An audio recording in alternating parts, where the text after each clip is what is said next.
ওয়াকফ নিয়ে রাজপথে নামল বাংলার শাসক দল। মমতার নির্দেশে পথে নামছে সংখ্যালঘু সেল। শনিবার রানী রাসমণিতে সভা।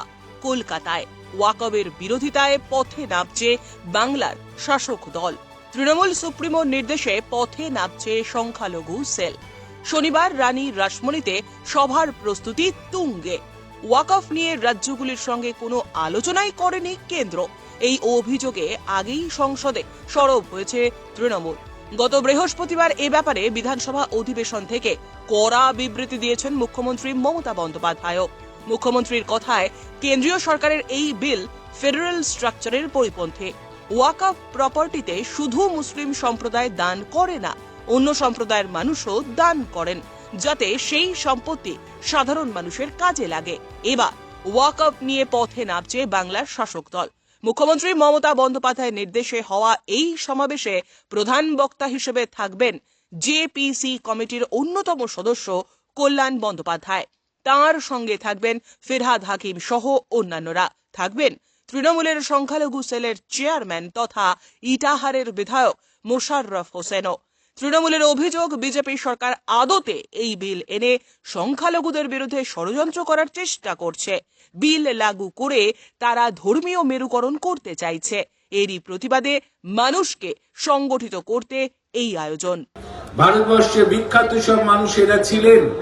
কৃষ্ণস্বামী আয়ার, গোপাল স্বামী আঙ্গেয়ার, কে মুন্সি মাধবানের মতো নেতারা সেখানে ছিলেন, বিশিষ্ট ব্যক্তিরা ছিলেন। কিন্তু সেই সংবিধান রচনার ড্রাফটিং কমিটির প্রধান কাকে করা হয়েছিল? ডক্টর বি আর আম্বেদকরকে। তিনি কে ছিলেন? বি আর আম্বেদকর ছিলেন সেই সময় একটি অস্পৃশ্য, পিছিয়ে পড়া জনগোষ্ঠীর মানুষ, মাহার জাতিভুক্ত, এবং সেটা অস্পৃশ্য ছিল। এবং একটা সময় শোনা যায় যে বি আর আম্বেদকর যখন পড়াশোনা করছেন তখন স্কুলের ক্লাসের মধ্যে তাকে ঢুকতে দিত না, তাকে স্কুলের বারান্দায় বসে পড়াশোনা করতে হয়েছে। এরকম একটা পিছিয়ে পড়া জনগোষ্ঠীর মানুষকে ভারতবর্ষের সংবিধান রচনার মাথার উপরে বসিয়ে এই ভাবনা দেয়া হয়েছিল যে ভারতবর্ষে শ্রেণী শত্রুতা নয়, শ্রেণী সমন্বয়ের ভাবনা।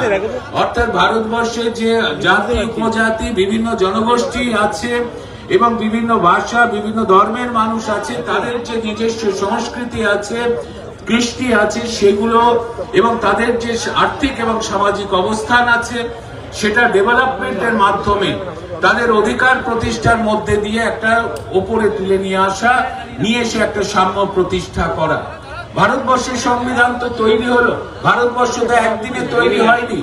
এই ভারতবর্ষে যুগ যুগ ধরে ভারতবর্ষের বাইরে থেকে বহু মানুষ এই ভারতবর্ষে এসেছে। কেউ যুদ্ধ করতে এসেছে, কেউ ভ্রমণ করতে এসেছে, কেউ বা ভারতবর্ষে ভালোবেসে এসেছে, কেউ বাণিজ্য করতে এসেছে। কিন্তু সেই সমস্ত মানুষদের মধ্যে যারা ভারতবর্ষকে ভালোবেসে এখানে থেকে গিয়েছিলেন, তারাই ভারতবর্ষের সাথে মিশে গিয়েছিলেন। ফলে সারা ভারতবর্ষে বিভিন্ন জাতি, উপজাতি, বিভিন্ন ভাষা, বিভিন্ন ধর্মের একটা মিশ্রণ তৈরি হলো ভারতবর্ষে, যেটাকে আমরা বলি বৈচিত্র্য। এবং এই বৈচিত্র্য ভারতবর্ষে রয়েছে, এবং সেই বৈচিত্র্যের মধ্যে ঐক্যের যে সাধনা, সেটা যুগ যুগ ধরে আমরা করে চলেছি। যে বৈচিত্র্যের মধ্যে ঐক্য, এটাই ভারতবর্ষের বিউটি। এখানে বিভিন্ন ধর্ম সম্প্রদায়ের মানুষ থাকবে, তাদের নিজস্ব নিজস্ব যে ধর্ম সেটা আচরণ করবে, কিন্তু সবার মধ্যে একটা মেলবন্ধন থাকবে, একটা সম্প্রীতি থাকবে। এর চর্চা ভারতবর্ষে আমরা কিন্তু করে চলেছি, সব সময় করে চলেছি। কিন্তু কিছু কিছু শক্তি এটাকে ভাঙার চেষ্টা যদিও করেছে, ভারতবর্ষে বিভিন্ন সময় স্বাধীনতা আন্দোলনের সময় করেছে। কিন্তু যারা মহান মানুষ আছে ভারতবর্ষে, তারা কিন্তু এই ঐক্য সাধনার কাজটাই করে গিয়েছিলেন। তাই এই ভারতবর্ষে আমাদের প্রাণের কবি রবীন্দ্রনাথ ঠাকুরকে লিখতে হয়েছিল যে অহরহ তব আহ্বান প্রচারিত শুনিতব উদার বাণী, হিন্দু বৌদ্ধ শিখ জৈন মুসলমান খ্রিস্টানি। রবীন্দ্রনাথ ঠাকুরকে লিখতে হয়েছিল। ব্যুরো রিপোর্ট, উত্তরের প্রহরী।